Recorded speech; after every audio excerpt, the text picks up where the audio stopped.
এবং বিশ্বাসকে সংবিধান থেকে উৎখাত করে দিয়ে আবার সেই কুফরি ধর্মনিরপেক্ষতাকে সংবিধানে ফিরিয়ে আনলেন। আর আল্লাহর জমিনে ধীরে ধীরে ধীরে ধীরে ইসলাম প্রতিষ্ঠার, ইসলামী শাসন প্রতিষ্ঠার যতগুলো চেষ্টা ছিল সমস্ত চেষ্টাকে গলা টিপে হত্যা করবার পায়তারা চালালেন।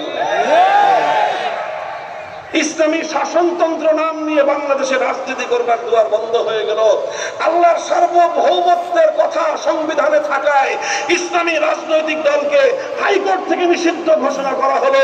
করে করে গোটা বাংলাদেশটাকে শিরকের একটা অভয়ারণ্যে পরিণত করা হলো। গোটা বাংলাদেশকে শিরকের সংস্কৃতি তথা মূর্তি দিয়ে গোটা বাংলাদেশকে ভরে ফেলবার পায়তারা চলছে। বাংলাদেশ যেটা, যার রাজধানী, পৃথিবীতে একমাত্র শহর, ঢাকা শহরকে বলা হয় মসজিদের শহর, সেই মসজিদের নগরের কপালে কপালে, মসজিদের নগরের মোড়ে মোড়ে মূর্তি বসিয়ে এটাকে মূর্তির শহরে পরিণত করবার চেষ্টা করলেন। আর ঢাকার প্রান্তে দোলাইখালে, সেখান থেকে যেখান থেকে বাংলাদেশের সর্ববৃহৎ মেগা দুর্নীতির মেগা প্রজেক্ট পদ্মা সেতুর প্রজেক্ট শুরু হয়, ওর মাথার উপর বিশাল এক দেবতার মূর্তি বসানোর আয়োজন করলেন। বিশাল এক দেবতার মূর্তি, আকাশ ছোঁয়া দেবতার মূর্তি বসানোর জন্য বেদি তৈরি করলেন। সেই বেদি তৈরির ভাবসাব দেখে ঢাকার তৌহিদি জনতা প্রতিবাদ করলো। স্থানীয় জনতাকে যে কোনো ভাবে ভয় ভীতি দেখিয়ে এলাকা থেকে বিতাড়িত করলো। আমরা জাতীয় পর্যায়ে কথা বললাম। আমরা যখনই এই মূর্তির বিরুদ্ধে কথা বলা শুরু করলাম, ক্ষিপ্ত হলেন মূর্তি পূজারীরা, ক্ষিপ্ত হলেন মূর্তির ধ্বজাধারীরা। তারা আমাদের বিরুদ্ধে নানাভাবে ষড়যন্ত্র জাল বুনতে আরম্ভ করলেন। আমরা তখনও বলেছিলাম, আমরা কল্যাণকামী আপনাদের শত্রু নই। আমরা চাই না একজন মরহুম মৃত মানুষের মূর্তি বানায় যে নিজেকে মুসলিম বলে পরিচয় দিত, আপনি তার সন্তান হয়ে তার মূর্তি বানায় কবরে তাকে আযাব এবং লাঞ্ছনার সম্মুখীন করতে পারেন না, মানুষের সামনে তাকে অপমান করতে পারেন না। এটা সন্তান হিসেবে পিতার প্রতি আপনার অন্যায়, আপনার কুসন্তানের পরিচয়। এই কথা কেন বললাম? আমার বিরুদ্ধে সবচেয়ে বেশি ক্ষিপ্ত হলেন যেখানে যেখানে মূর্তি ভাঙে, সব মূর্তি ভাঙার জন্য আমার উপরে দায় চাপানোর চেষ্টা করলেন। আমি বললাম যে পরিষ্কার কথা, আমরা মূর্তি ভাঙা আমাদের কাজ না, কিন্তু মূর্তির বিরুদ্ধে কথা বলা আমাদের দায়িত্ব।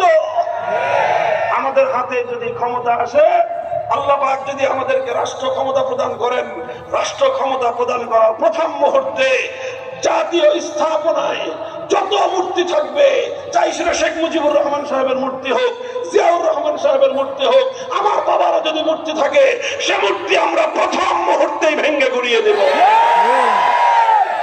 পরিষ্কার কথা, পরিষ্কার কথা আমরা জানিয়ে দিয়েছিলাম। কিন্তু এই কথা কেন বললাম? ক্ষিপ্ত হলেন, অনেক কিছু করলেন। গোটা রাষ্ট্রযন্ত্রকে ব্যবহার করে আলেম ওলামাকে অপদস্থ করবার, লাঞ্ছিত করবার অপতৎপরতা চালালেন।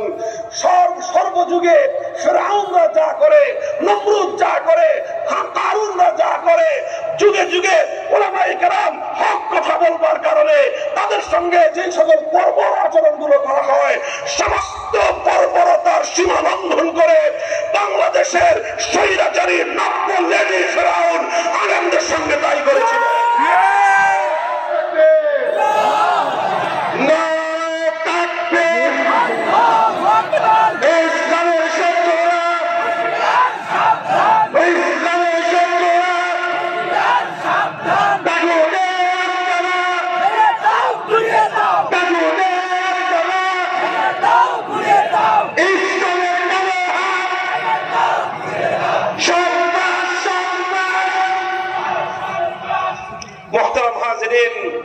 কথা যেটা বলতেছিলাম, এই প্রসঙ্গে আমার আলোচনা শেষ।